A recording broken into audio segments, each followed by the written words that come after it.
472টি পদে কারা অধিদপ্তরে বিশাল একটি নিয়োগ বিজ্ঞপ্তি প্রকাশিত হয়েছে। আসসালামু আলাইকুম, welcome to daily job news and preparation YouTube channel. আশা করি সবাই ভালো আছেন, আমি আলহামদুলিল্লাহ ভালোই আছি। তো আজকে আমি আপনাদের মাঝে হাজির হয়েছি একটি সরকারি চাকরির নিয়োগ বিজ্ঞপ্তি নিয়ে। নিয়োগ বিজ্ঞপ্তিটি হচ্ছে কারা অধিদপ্তরে 472টি পদে বিশাল একটি নিয়োগ বিজ্ঞপ্তি প্রকাশিত হয়েছে।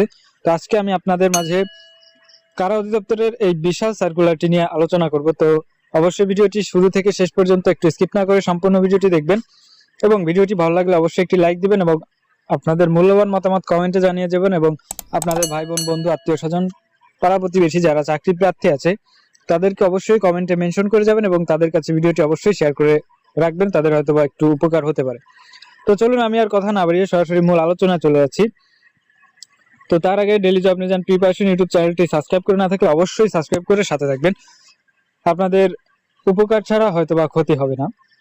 কারা অধিদপ্তরের রাজস্ব খাতভুক্ত নিম্নবর্ণিত শূন্য পদে ইউনিফর্ম সরাসরি জনবল নিয়োগের নিমিত্ত পদের পাশে উল্লেখিত যোগ্যতা সম্পন্ন প্রকৃত বাংলাদেশী নাগরিকদের নিকট হতে নিম্নোক্ত শর্তাধীনে দরখাস্ত আহ্বান করা যাচ্ছে। প্রথমে আছে পদের নাম ও বেতন স্কেল, গ্রেড জাতীয় বেতন স্কেল 2015 অনুযায়ী, শূন্য পদ সংখ্যা এবং শিক্ষাগত যোগ্যতা ও অন্যান্য শর্তাবলী।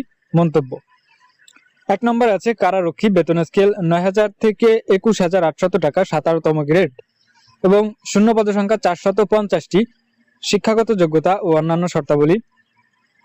কোন স্বীকৃত বোর্ড হতে মাধ্যমিক স্কুল সার্টিফিকেট বা সমানের পরীক্ষা উত্তীর্ণ হতে হবে এবং ন্যূনতম শারীরিক যোগ্যতা থাকতে হবে উচ্চতা অনূন্য 1.67 মিটার অর্থাৎ 5 ফুট 6 ইঞ্চি, বুকের মাপ পুরুষ প্রার্থীর ক্ষেত্রে 81.28 সেন্টিমিটার অর্থাৎ 2 ফুট 8 ইঞ্চি এবং ওজন হতে হবে পুরুষদের ক্ষেত্রে 52 কেজি। এবং 2 নম্বর আছে মহিলা কারারক্ষী, বেতন স্কেল 9000 থেকে 21800 টাকা, 17তম গ্রেড। এখানে শূন্য পদ সংখ্যা আছে 22টি, শিক্ষাগত যোগ্যতা ও অন্যান্য অভিজ্ঞতা ও শর্তাবলী। কোনো স্বীকৃত বোর্ড হতে মাধ্যমিক স্কুল সার্টিফিকেট বা সমমানের পরীক্ষা উত্তীর্ণ হতে হবে এবং ন্যূনতম শারীরিক যোগ্যতা হতে হবে উচ্চতা 1.57 মিটার অর্থাৎ 5 ফুট 2 ইঞ্চি এবং বুকের মাপ মহিলা অনূন্য 76.81 সেন্টিমিটার অর্থাৎ 2 ফুট 6.24 ইঞ্চি এবং ওজন হতে হবে মহিলা প্রার্থীদের ক্ষেত্রে 45 কেজি। মোট শূন্য পদ সংখ্যা 472টি। তো চলুন এখানে আবেদন করার কিছু বিশেষ শর্তাবলী এবং নিয়ম নীতি রয়েছে, সেই বিশেষ শর্তাবলী এবং নিয়ম নীতিগুলো অবশ্যই আমাদের জেনে নিতে হবে, না হলে কিন্তু আমরা আবেদন করতে গেলে বিভিন্ন ধরনের বিভ্রান্তির শিকার হতে হবে। তো চলুন শর্তাবলীগুলো একটু দেখে নিই। তো ইতিমধ্যে যারা ভিডিওটি এই পর্যন্ত দেখেছেন তারা অবশ্যই ভিডিওতে একটি লাইক দিবেন এবং আপনাদের মূল্যবান মতামতটি কমেন্টে জানান এবং আপনাদের যারা শুভাকাঙ্ক্ষী রয়েছে চাকরি প্রার্থী তাদেরকে কমেন্টে মেনশন করুন। তো আবেদনের শর্তাবলী দেখুন, প্রার্থীকে অবশ্যই বাংলাদেশের নাগরিক হতে হবে এবং জাতীয় পরিচয়পত্র অথবা জাতীয় পরিচয়পত্র প্রাপ্তির অনলাইন আবেদনের কপি স্লিপ থাকতে হবে। তো এটা হচ্ছে যারা এখনো ভোটার হয়েছেন কিন্তু স্মার্ট কার্ড অথবা এনআইডি কার্ড এখনো হাতে পাননি, তাদের অবশ্যই অনলাইন স্লিপ থাকতে হবে। 2 নম্বর আছে প্রার্থীর বয়স 1/4/2026 তারিখে বিজ্ঞপ্তি প্রকাশের তারিখে 18 থেকে 21 বছরের মধ্যে হতে হবে। বয়সের ক্ষেত্রে কোনো এফিডেভিট গ্রহণযোগ্য নয়। বয়স প্রমাণক হিসেবে জাতীয় পরিচয়পত্র, জন্ম নিবন্ধন সনদ, এক্ষেত্রে জাতীয় পরিচয়পত্র প্রাপ্তির অনলাইন আবেদনের কপি স্লিপ বাধ্যতামূলক থাকতে হবে। যাদের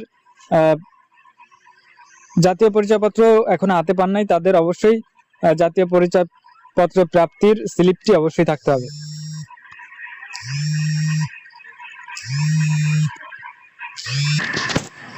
এবং 3 নম্বর আছে বৈবাহিক অবস্থা, প্রার্থীকে অবশ্যই অবিবাহিত হতে হবে। 4 নম্বর আছে সরকারি, আধা সরকারি ও স্বায়ত্তশাসিত প্রতিষ্ঠানে কর্মরত প্রার্থীদের যথাযথ কর্তৃপক্ষের মাধ্যমে আবেদন করতে হবে এবং মৌখিক পরীক্ষার সময় অবশ্যই কর্তৃপক্ষের অনুমতিপত্র প্রদর্শন করতে হবে। 5 নম্বর আছে অস্পষ্ট, ত্রুটিপূর্ণ, অসম্পূর্ণ আবেদন সরাসরি বাতিল বলে গণ্য হবে। 6 নম্বরে নিয়োগের ক্ষেত্রে কোটা সংক্রান্ত সরকারের সর্বশেষ সার্কুলার ও বিদ্যমান অন্যান্য বিধিবিধান অনুসরণ করা হবে।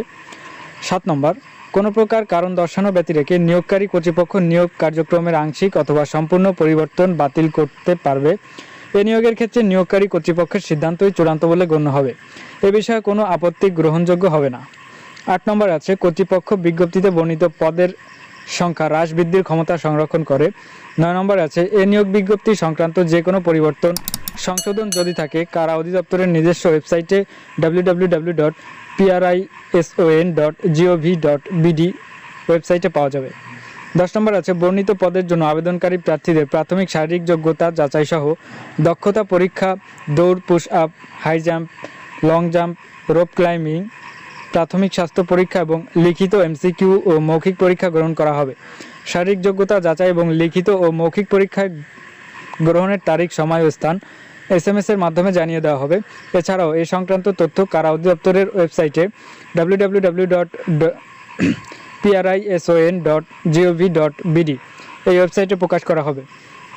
কেবলমাত্র প্রাথমিক শারীরিক যোগ্যতা, দৌড়, push up, long jump, high jump, rope climbing যাচাই পরীক্ষা উত্তীর্ণ প্রার্থীরা লিখিত এমসিকিউ পরীক্ষা এবং লিখিত এমসিকিউ পরীক্ষা উত্তীর্ণ প্রার্থীগণ মৌখিক পরীক্ষা অংশগ্রহণ করতে পারবে। মৌখিক পরীক্ষার জন্য নির্বাচিত প্রার্থীদের আবেদনপত্র উল্লেখিত তথ্যাদির সঠিকতা প্রমাণের জন্য নিম্নোক্ত তথ্যাদি মৌখিক পরীক্ষার সময় জমা দিতে হবে।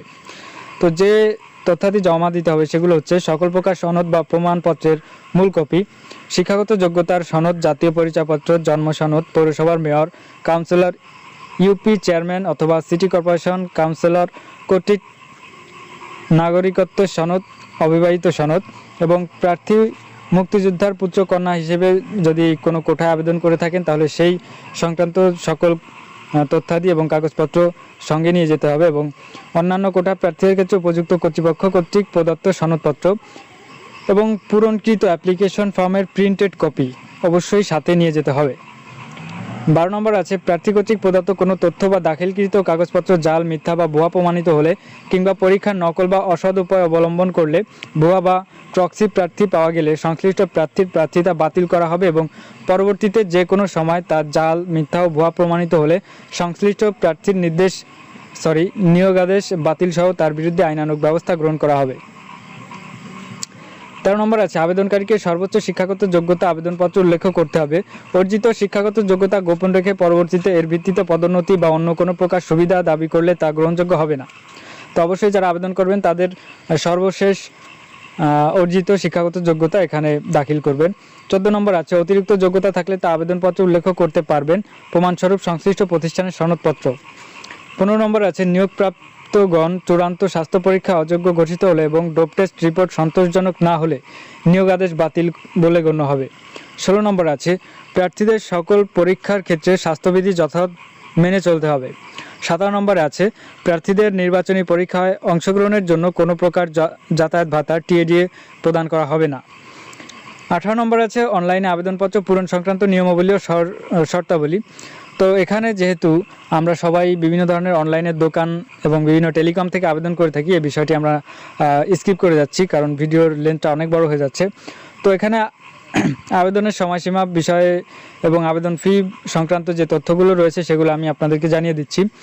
অনলাইনে আবেদনপত্র পূরণ ও পরীক্ষার ফি জমাদান শুরুর তারিখ ও সময় 9/4/2026 অর্থাৎ এপ্রিল মাসের 9 তারিখ থেকে আবেদন প্রক্রিয়া শুরু হবে সকাল 10 ঘটিকা থেকে এবং আবেদনপত্র জমাদানের শেষ তারিখ ও সময় হচ্ছে 30/4/2026 অর্থাৎ এপ্রিল মাসের 30 তারিখ বিকাল 5 ঘটিকার মধ্যে কিন্তু আপনাদের আবেদন প্রক্রিয়া সম্পন্ন করতে হবে।